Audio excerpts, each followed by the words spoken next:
盗んだ船さ。家を焼かれて俺はここに住んどる。そうか、名前はレイリー。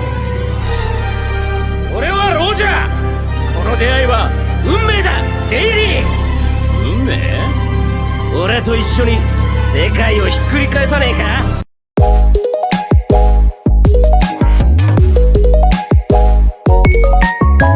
？Tidak banyak yang tahu dari mana Silver Rayleigh berasal.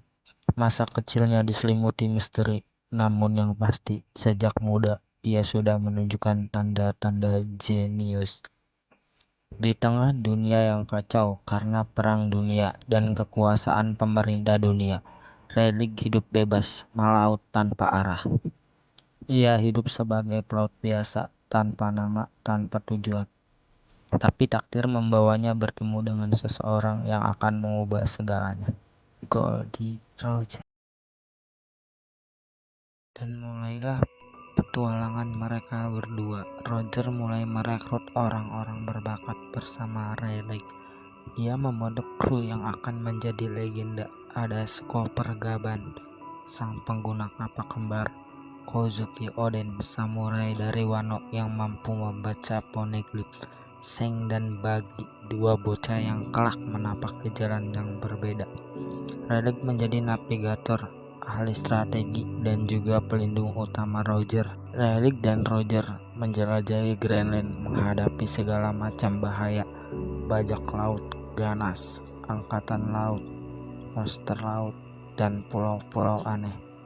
Rayleigh bukan pengguna buah iblis, tapi kekuatannya sangat luar biasa dengan kemampuan hakinya yang luar biasa, terutama haki Raja Hosoku. Ia bisa menjatuhkan musuh tanpa menyentuh mereka. Ia juga dikenal sebagai ahli pedang dan strategi. Saat Roger membuat keputusan gila, Rayleigh dah yang menjaga keseimbangan di kapal Oro Jackson. Petualangannya pun dengan Roger begitu sangat tidak mudah. Mereka mengalami pertarungan melawan bajak laut Shiki, melawan bajak laut Rock the Sebek, dan melawan bajak laut Shirohige.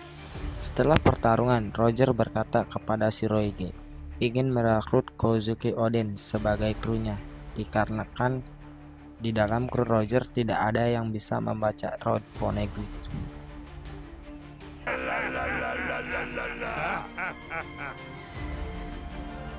俺は本気だぜ、ニューゲート。頼む。一年でいい。おでんを貸してくれ。豪商の頼みだ。こいつがいればきっと最後のし。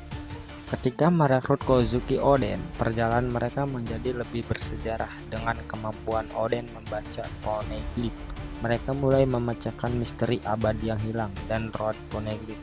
Rayleigh menyaksikan langsung sejarah yang dilupakan dunia. Ia ikut menapakkan kaki di pulau terakhir, Laughtale.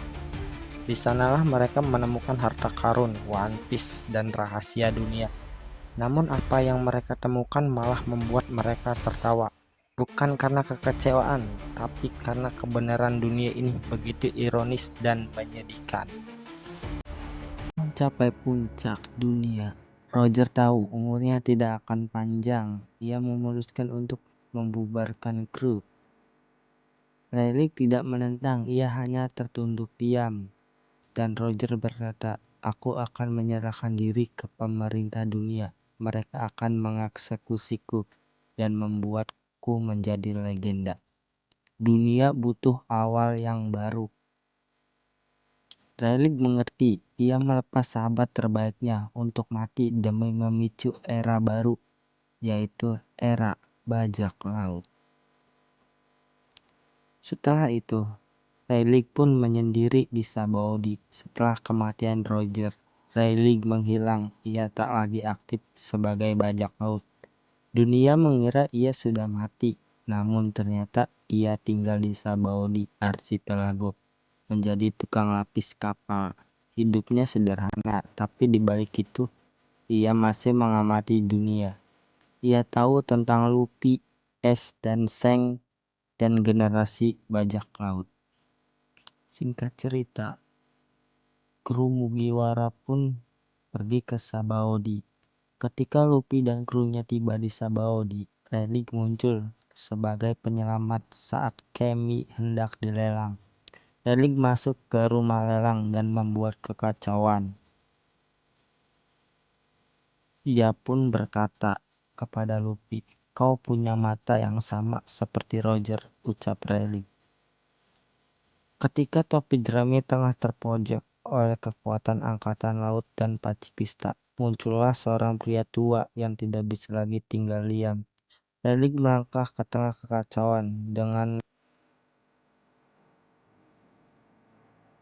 satu serangan. Ia menghentikan serangan cahaya Kizaru dengan pedangnya. Setelah peristiwa itu, kru topi jerami tercerai-berai oleh Kuma. 2 tahun kemudian, Rayleigh melatih Luffy secara pribadi untuk menguasai haki. Ia mengajari Luffy semua jenis haki, Kenbunsoku, Busosoku, dan Hausoku. Rayleigh tak pernah memaksakan kehendak. Ia tak peduli tentang tahta atau kekuasaan. Ia tahu era baru harus dipimpin oleh mereka yang memiliki semangat sejati. Dalam sebuah percakapan dengan Luffy, ia berkata, "Kau ingin tahu sejarah dunia, bukan? Aku bisa memberitahumu, tapi jika kau tahu sekarang, apa arti dari petualanganmu?" Rayleigh percaya bahwa kebenaran harus ditemukan sendiri, bukan diberikan. Meski sudah tua, Rayleigh tetap ditakuti oleh dunia. Ia bisa menahan Admiral Kizaru tanpa terlihat kelelahan.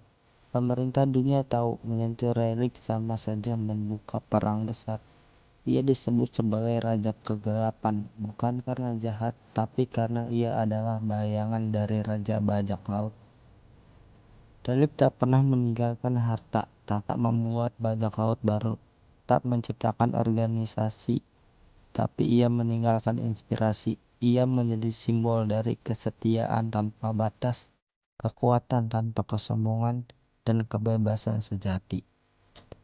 Inilah kisah Silver Rayleigh, wakil Raja Bajak Laut, pelindung kebenaran, dan guru generasi baru. Ia bukan hanya legenda, ia adalah penjaga harapan dunia One Piece. Dunia yang penuh kebohongan, Rayleigh berdiri sebagai saksi kebenaran. Ia mungkin tidak duduk di atas tahta, tapi namanya abadi dalam sejarah lautan.